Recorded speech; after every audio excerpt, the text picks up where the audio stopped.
It's interesting what KV says right here. Metroidvanias need to be especially aware of wayfinding. A great example of wayfinding failure is Mega Man ZX. Yeah. It's funny that KV mentions Metroidvanias. Yes, it is, KV. It's almost like you read our research. Because the next thing is on this. The Metroid Dread Mastering the Illusion of Exploration. Yep. Go on, Doc, honey. You got this one. Okay. So, it starts off by calling me out. Yes. There are two types of gamers. Those who enjoy getting lost, and those who don't want to spend a single moment wondering what they're supposed to do next. Guess which one I am. Okay. So, yeah, and it's exceedingly difficult for one game to please both crowds. It really is.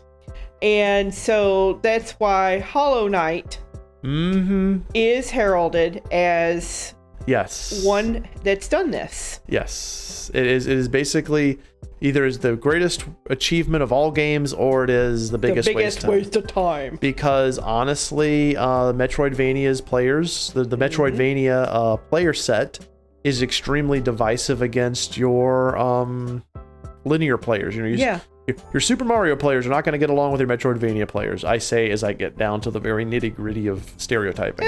Yeah. But let's talk about Metroid Dread.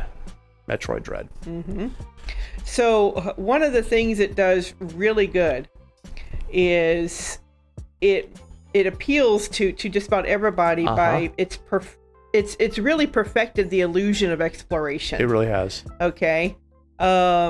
You can feel lost when there's the way to go, but you can still feel lost. And at the same time, you can feel like, I'm this big explorer. I just went off over here and did this thing.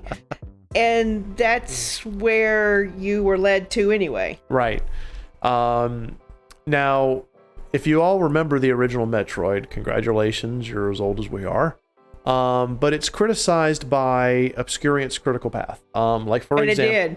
Oh, Tooch, like the very first thing, you can't go down this one tile corridor until you get the thing that turns Samus into a ball. Yep. You know, you can't get this specific thing like this beam or missile or whatever until you get the bombs. Yeah. You know, Metroid obscured its path. It used the concept of denial and reward very well, but a lot of people hated that because it was pretty much a direct cut.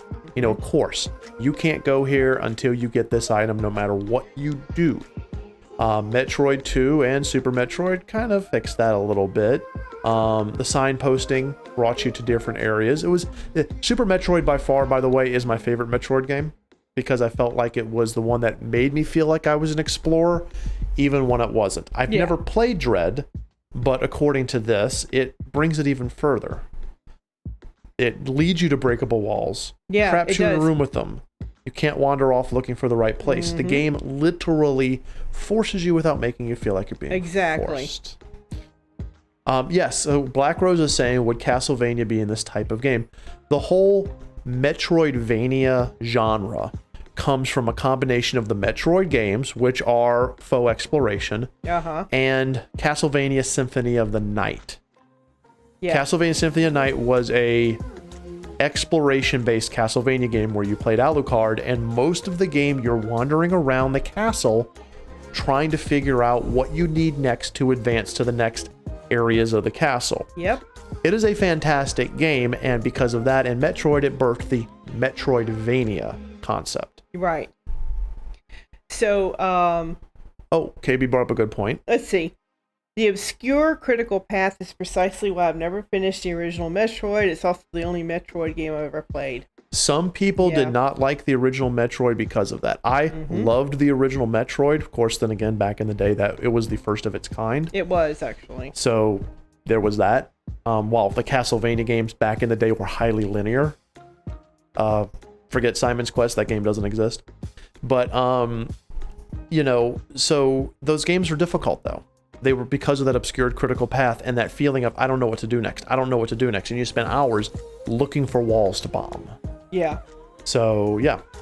All right, so please continue, honey. Okay. So, well, the article just walks through what exactly, Right. Dread does. Okay. I don't want to go into it. You can read the article. Okay. But to summarize in brief, they point you in the right direction you need to go in. And then it's up to you to get to that destination.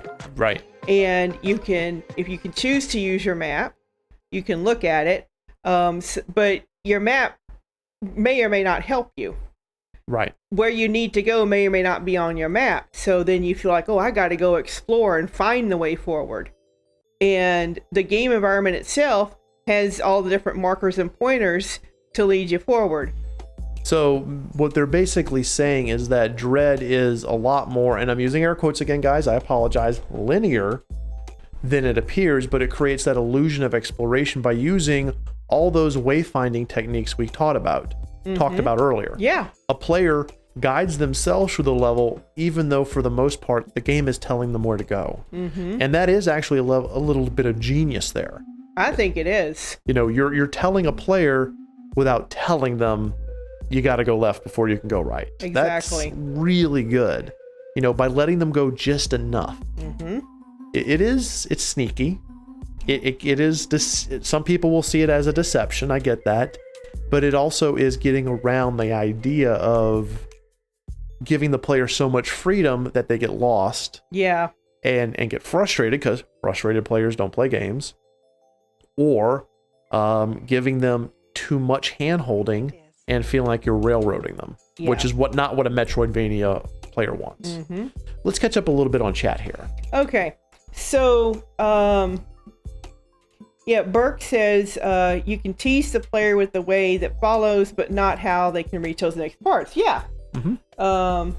So, for example, you can put a level 800 Doulahan in parts where the player is expected to be stronger. Right. Dragon Quest XI did that. Yes, it did. Dragon Quest XI would put stronger enemies in areas where you weren't supposed to go. Fortunately, Dragon Quest XI being semi-open world, you generally knew what you needed to do next. Right. Okay, and yes, I got your comment there, Moogle, about Simon's Quest. That game was a hot mess. It could have been awesome, but I think it was way too ahead of its time.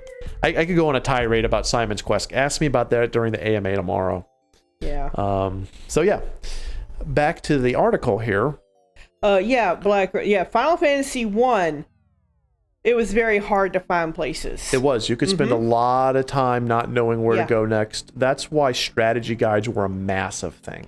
Yeah, back in during that certain era, you had to have a strategy guide in order to get through the game. I never would have finished Final Fantasy 1 without a strategy guide, and I was a pretty smart kid. Yeah. Yes, KV hits the nail on the head here. Games are all about psychology. Yep, even the act of playing a game is based on psychological tricks. Yeah, it's not just about the dopamine release cycle, it's also about, making a person force themselves without making them realize they just forced them. Most people are against being railroaded. It is a natural thing to not want to be ushered forcibly from one area to the next. We don't generally like it. Yeah. It's not something we go for. So when you play those tricks on them to make them feel that they're the ones who are moving, then suddenly you've got good level design. Yeah. And good game design. And, here's another example of leading the player forward. Okay. Dread used teleporters. There you go. And not only were they fast travel, but they brought you to your next destination. There you go. So in essence, just using the teleporter just once, right when you find it, then you get to where you need to go. So basically what I got out of this article is that Metroid Dread uses these techniques to make the player feel that they're the clever one. When they're not really clever, but they're not stupid. No, and you never, ever, ever want to make the player feel stupid. No. You want the player to feel like they figured it out without making them realize that you let them figure it out. Yeah.